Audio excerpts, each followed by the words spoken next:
Here's how to replace a Toyota Sienna. Now the root cause of the problem is due to these bushings here. They're supposed to be pressed into the pin over here, but they're just dangling really loose, and that allows the pin to move back and forth when I wiggle the door.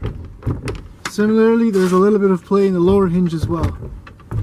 And the result of that is the driver's door can't close properly. It just grazes against the latch, and you pretty much have to pick it up in order to line this up and then push it in. Now in order to get to the door hinges on this vehicle, of course we're going to have to loosen the door, but we're also going to need to remove the fender. To remove the fender, we're going to have to loosen the headlight, but to loosen the headlight, we're going to have to loosen the front bumper.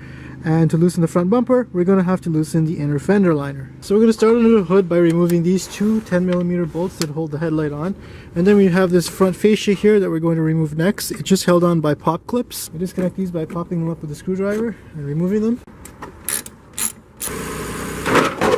Next up, we're going to remove these two clips over here and over here, as well as these 10mm bolts along the perimeter of the fender liner. To remove this clip, I'm just going to rotate this until it clicks, and then pick it out with a screwdriver, and then I can push this clip away from the bumper itself to separate the splash guard. There's one more 10mm bolt that you can get out with a deep socket behind the mud flap. Okay, so with the splash guard disconnected, I can just reach in behind here and pull the bumper away from the fender, and that should give me a little bit of room here to get access to these bolts. So if we sneak in behind the bumper here, you can see that there's two 10mm bolts that we need to remove here and over here, and that'll free the fender from the body. So I got my 10mm ratchet on there. I'm going to loosen this bolt up and then loosen this bolt up.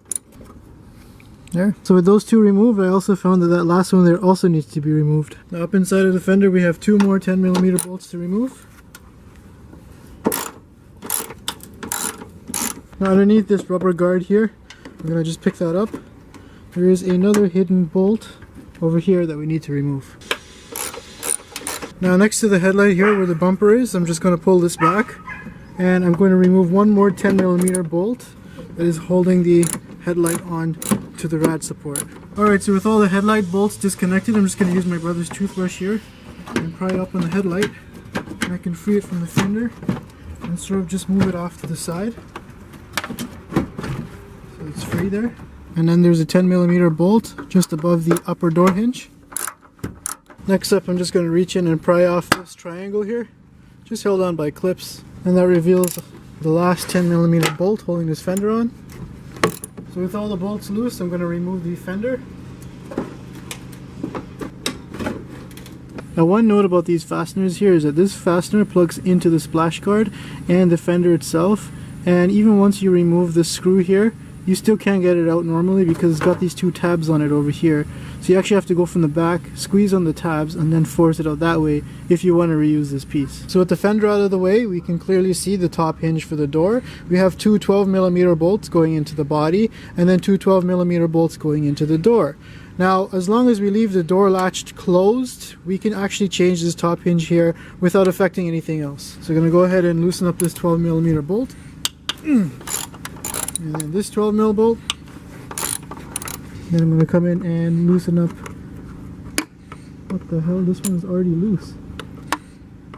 Whoa, this one's super loose. I wonder if it worked its way loose. There's one bolt. There's the other bolt. This is the door bolt. Notice how it has a little shank on it there.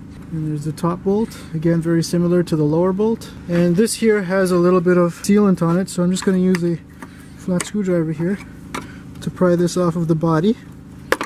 There we go, and that's the top hinge. So this here is the old top hinge. You can see how much play this thing has when I wiggle it back and forth, and it's really loose and floppy. And if you look inside of here, you can see what used to be bushings that actually used to fill the gap in between the pin here and the housing, and they've just dropped out and they're really old and crumbly. It's not like you can just push them back in or replace them. You can see how old that is. So I'm just going to go ahead and replace this hinge with a known good one. And this here is my replacement hinge. You can see that it's just much stiffer and there's no play in the hinge, and the bushings are already installed there. So we're just going to go ahead and replace this on the vehicle. Alright, so I'm just going to line up that hinge there. Put my 12mm bolt in. And then we're going to replace the 12mm bolt in the door. Now once all of the bolts have been caught, I'm just going to go ahead and snug them down. So here we are at the lower hinge. Just going to use my 12mm ratchet and remove this bolt here. Then I can also reach in and grab the door bolts. Again, same like the top. It has a little taper on it. Now in order to get this inner bolt out, I'm just going to use a 12mm wrench and break that free. The ratcheting wrench definitely helps here.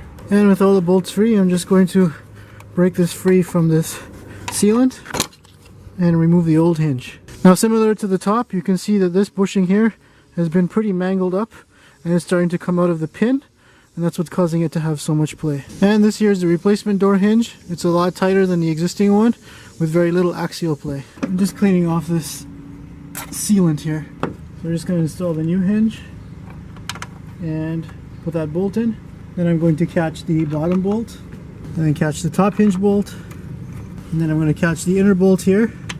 And I have to remove this one because my wrench can't fit there first. So we'll just run this bolt down, and then we'll just run this one down, and then we'll give this one a final tighten. This one's got to be tightened kind of awkwardly with a wrench. Tighten these down nice and snug.